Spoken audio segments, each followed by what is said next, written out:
One. நிலநடுக்கமானி.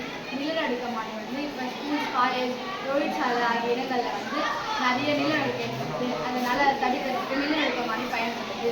இப்போ நிலநடுக்கமானி வந்து 7 Richter அளவில் இருக்குது. அதுக்கு மேலே தாண்டி போச்சுன்னா பெரிய சேதத்தை ஏற்படுத்துது. இதே 2, 3 இருந்துச்சுன்னா சேதத்தை ஏற்படுத்தாது. தீ எச்சரிக்கை அறிவிப்பு மானி. இம்மானி வந்து வீடுகள், கட்டடங்கள், தொழிற்சாலைகள், கல்லூரிகள், பள்ளிகள் போன்ற இடங்களில் பெரிய தீ விபத்து ஏற்படுறதுக்கு முன்னாடியே அதை கணிச்சு சொல்லி அந்த விபத்தை ஏற்படுறதுக்கு தடுப்பதற்கு